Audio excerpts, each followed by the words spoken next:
Os sinais de recuperação económica estão aí, mas a Europa enfrenta ainda inúmeros riscos. Euronews esteve na Cimeira Europeia de Negócios, em Bruxelas, onde falou com o Ministro das Finanças alemão, Wolfgang Schäuble, sobre os desafios da consolidação do crescimento no bloco europeu. Comecemos por uma premissa básica. Onde é que situa o contexto global atualmente e qual é o caminho a seguir? Nós encontramos-nos numa encruzilhada. Por um lado, as expectativas do resto do mundo em relação à Europa são cada vez maiores. E isso por várias razões, por questões de geopolítica e por aí fora. Por outro lado, nos últimos anos, as dúvidas no seio da Europa também aumentaram.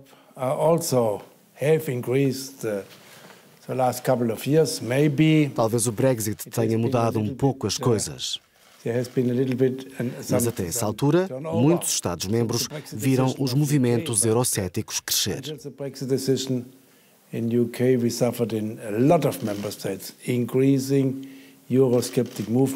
Temos de pensar em formas de reforçar o apoio da população europeia ao projeto de integração.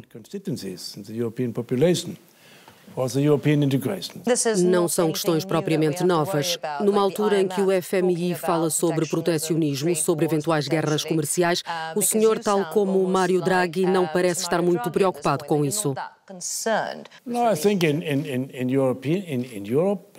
A Europa, a União Europeia especificamente, foi muito bem sucedida ao longo de vários anos na criação de um mercado comum integrado. É um feito que ninguém questiona, a não ser os britânicos, que são muito peculiares no que toca a esta questão. Mas o resto da Europa concorda com o mercado comum. O que não conseguimos fazer foi criar simultaneamente as bases de um mercado comum sustentável no futuro. O debate centrou-se em: podemos construir uma união monetária sem uma união política? E tomou-se uma decisão, porque para haver uma verdadeira união política ainda teríamos de esperar provavelmente mais um século. O problema é que é preciso fazer alterações ao Tratado de Lisboa e conseguir introduzir uma mudança no Tratado de Lisboa. Boa sorte. A eleição de Emmanuel Macron trouxe muitas expectativas sobre uma nova aliança franco-germânica sólida. Em que bases é que esta nova relação se pode desenvolver? E, mais importante ainda, será positiva para as populações e as empresas do sul da Europa? Será positiva para todos os países da Europa. Defendo profundamente uma integração europeia na qual se trabalhe para colmatar o fosso entre os países que vão bem e os que têm problemas.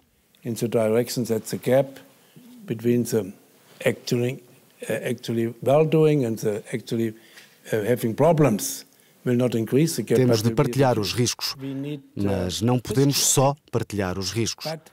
Temos de aprender a reduzi-los, incentivar os que cumprem, tudo isto através de uma instituição central, a Europa, que consiga implementar as decisões.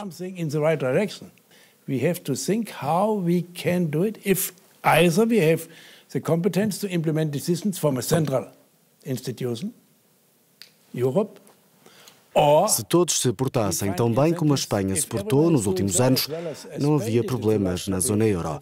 Mas a Espanha é uma exceção. Ao contrário da Grécia. A Grécia tem mais problemas. Não pode ser comparada com os outros países. É um caso único. Sabemos-o desde o início. A Europa não se está a dar assim tão mal se compararmos com os Estados Unidos. Não devemos subestimar as economias europeias, as sociedades europeias. Elas gastam o dobro em relação ao PIB do que outras economias desenvolvidas, como o Canadá, a Austrália, os Estados Unidos. E temos muitas outras vantagens. É claro que também há pontos fracos, mas eu prefiro o modelo europeu. Aliás, a crise do euro começou com um banco chamado Lehman Brothers. E, se não estou em erro, esse banco não ficava na Alemanha, nem na Bélgica. Ficava nos Estados Unidos. A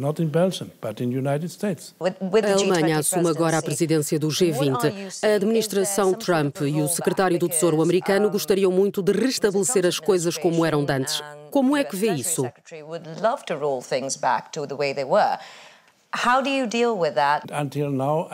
Até ao momento não constatei que os Estados Unidos pretendam destruir todas as regulações que alcançamos em matéria de mercados financeiros. Tem-se falado muito nesse caminho, mas também no caminho oposto. Nós vamos prosseguir.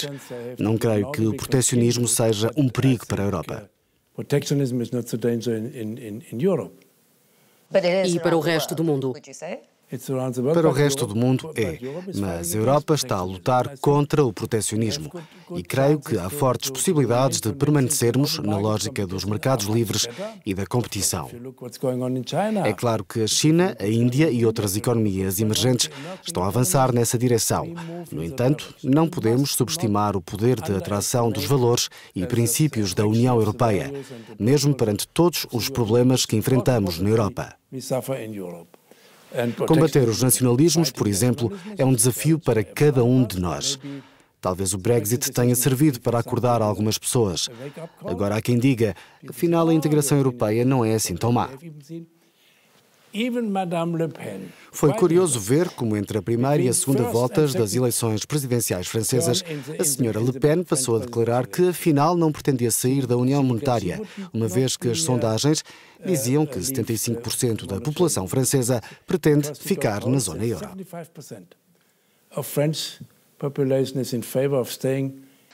Ou seja, o grande risco agora é o fortalecimento da moeda europeia, porque a libra esterlina não se consegue impor neste momento.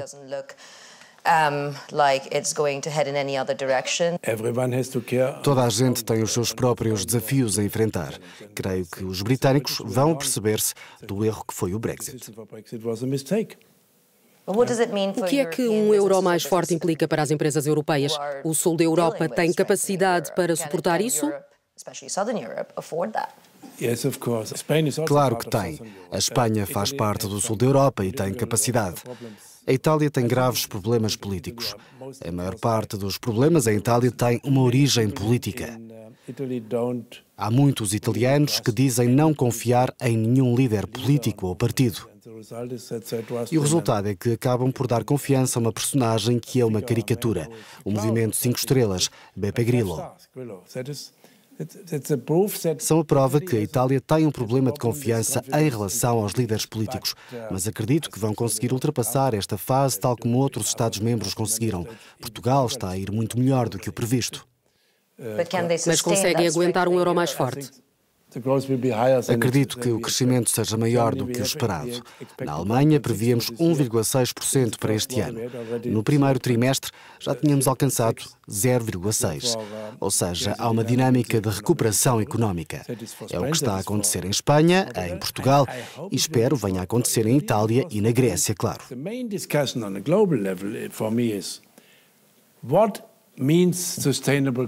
Para mim, o debate global deve fazer-se em torno do que significa crescimento sustentável. Os riscos geopolíticos assentam no fosso crescente entre ricos e pobres. Se não conseguirmos reduzir esse fosso, se não conseguirmos ajudar o mundo islâmico, se não se conseguir integrar a religião muçulmana no mundo moderno, vamos enfrentar perigos em larga escala, novas formas de guerra, terrorismo.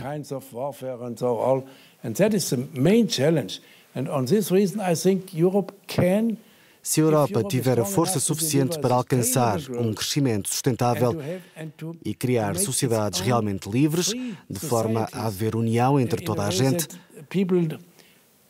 estabelecendo o equilíbrio certo entre liberdade e igualdade, então sim, poderemos dar um exemplo ao resto do mundo. Os valores ocidentais ou europeus desestabilizam qualquer ditador do mundo. The attractivity of Western or European values. Mr. Schäuble, thank you very much for your frank views here at the European Business Summit.